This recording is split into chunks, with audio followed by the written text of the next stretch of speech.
반갑습니다. 황목사 채널의 박신호 목사입니다.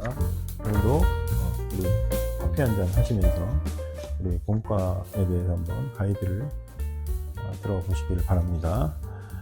이번 주에는 성도의 교제, 성도의 교통에 대한 내용입니다. 지난주에 교회를 이야기했고요. 이제는 그 교회 안의 구성원인 성도들이 성도의 교제, 교통에 대한 이야기인데요. 그래서 하이델베르그 요리문답을 가지고 이야기 나눌 겁니다. 성도의 교제에서 첫 번째 질문은 이렇습니다. 성도의 교제란 무엇을 의미하나? 두 가지 차원에서 설명하시오. 이렇게 되어 있는데요. 하이델베르그 요리문답에 보시면 55문에 성도의 교제를 크게 두 가지로 나눕니다. 첫째는 하나님과의 사귐입니다. 하나님과의 사귐, 그리고 두 번째는 성도들 간의 사귐입니다. 그래서 고린도전서 12장 13절 내일 본문 말씀인데요. 우리가 유대인이나 헬라인이나 종이나 자유자나 다 한 성령으로 세례를 받아 한 몸이 되었고 다 한 성령을 마시게 하였느니라, 이렇게 되어 있어요. 그래서 성령 안에서 우리가 하나 되는 거죠. 근데 여기에는 하나님과 성령을 통해서 하나님과 내가 교제하는, 하나가 되고 교제하는 관계가 필요하고, 또 하나는 성도들이 서로 구원받은 하나님의 자녀로서 새롭게 한 공동체를 이루는 이제 성도 간의 교제가 이루어진다. 그래서 이 교제, 우리가 신앙 고백에서 성도의 교제를 믿습니다. 성도가 서로 교통하는 것과, 이것은 하나님과의 사귐, 그리고 사람들, 성도들 간의 사귐을 의미한다, 이렇게 말할 수 있고요. 두 번째, 성도들 간의 교제가 어려워진다. 어려워질 때의 그 주된 이유는 무엇인가? 라는 두 번째 질문인데요.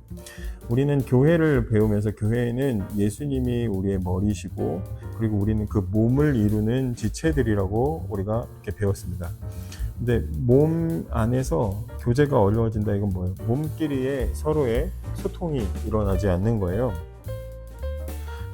성도의 교제를 이야기할 때 하나님과의 교제, 성도 간의 교제에서는 그게 잘 이루어질 때 나타나는 열매가 있습니다. 하나님과의 교제가 잘 일어날 때 나타나는 열매는 순종이라는 열매가 있습니다. 그래서 하나님과 교제를 하면, 교제라는 게 뭐예요? 하나님의 뜻을 알고 또 내 마음을 하나님께 드리고, 이거잖아요. 우리가 뭐 연인이 사귀면 남자와 여자 이렇게 이성 교제를 하게 되면, 교제를 한다는 게 뭡니까? 남자애가 사랑하는 마음을 주고 또 여자도 자신의 사랑하는 마음을 주고, 서로 마음을 주고 받는 거잖아요.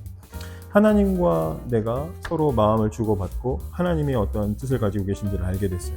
또 나는 어떤 마음의 소원을 가지고 살아가는지 하나님이 아셔요. 그러면 하나님 마음의 뜻을 깨달았을 때, 알았을 때 우리가 어떻게 해야 돼요? 하나님을 사랑하고 사귐이 제대로 이루어지면 말씀에 순종하는 거죠. 그래서 하나님과의 사귐에서는 반드시 그 열매가 제대로 됐을 경우에는 그 열매가 순종으로 나타난다. 그러면 사람과 사람, 성도들 간의 사귐에서는 그 열매가 무엇인가? 뭐라고 생각하십니까? 성도 간의 교제가 잘 이루어질 때 거기에 반드시 나타나는 열매는 바로 조화입니다. 조화. 우리가 예수님을 머리로, 우리는 몸이라고 그랬죠? 몸의 각 지체에는 여러 가지 기관이 서로 다른 모양과 다른 역할들을 가진 기관들이 있습니다.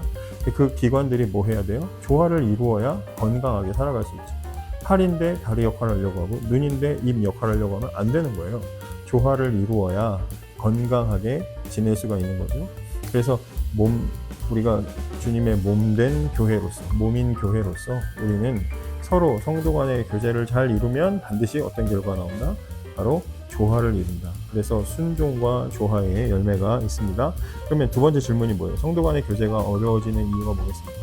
성도 간의 교제가 어려워지는 이유는 서로 내가 지체, 서로 한 몸, 지체라는 것을 잊고 서로 경쟁을 하기도 하고 시기 질투를 하기도 하고, 몸이 하면 난, 눈이 하면 난 안 해, 손과 발이, 손이 하면 난 발 안 해, 막 그러면서 서로 싸우기 때문인 거죠.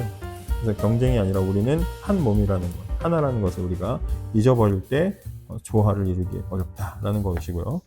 세 번째 질문은 우리가 건강한 교제를 즐겁게 하기 위해서 가장 먼저 해야 될 일이 무엇인가? 성도 간의 교제가 잘 이루어지려면 뭐가 돼야 됩니까? 뭐 회식을 할 수도 있고요. 또 같이 뭐 좋은 시간을 보낼 수도 있고, 보드게임을 할 수도 있고, 뭐 여러 가지 뭐 수련회를 갈 수도 있고, 다 좋은데 성도 간의 교제가 조화롭게 아름답게 잘 이루어지기 위해서는 먼저 뭐가 필요합니까? 하나님과의 교제가, 개개인적인 교제가 이루어져야 됩니다. 그래서 이거는 반드시 그 순서가 있습니다. 하나님과 내가 잘 교통하고 교제를 해야 성도 간의 교제도 잘 이루어지는 거예요. 하나님과는 무관하게 살면서 성도들 간의 교제를 내가 추구한다? 불가능한 일이다 이 말이죠. 그래서 우리 안에서, 우리 교회 공동체 안에서 우리가 먼저 하나님과 나의 관계를 잘 세워나가는 것이 굉장히 중요하다. 그래서 요한일서 1장 3절에 보면 우리가 보고 들은 바를 너희에게도 전함은 너희로 우리와 사귐이 있게 하려 함이니 우리의 사귐은 아버지와 그의 아들 예수 그리스도와 함께 함이라 이렇게 되어 있습니다. 성도 간의 교제는 그 근본이 뭐냐? 하나님과 좋은 사귐이 있을 때 일어나는 것이다. 그래서 내일은 이렇게 성도의 교제를 가지고 서로 이야기를 하고 또 우리 안에서도 그 교제들을 아름답게 잘 이루어 가 보려고 합니다. 그래서 하나님과의 사귐, 성도 간의 사귐, 하나님과의 사귐의 열매는 순종, 성도 간의 사귐의 열매는 조화. 이 사실을 우리가 한번 좀 잘 나누고 또 고민하시면서 아이들과 잘 이야기 나눴으면 좋겠습니다. 그럼 내일도 수고하시기 바랍니다. 감사합니다.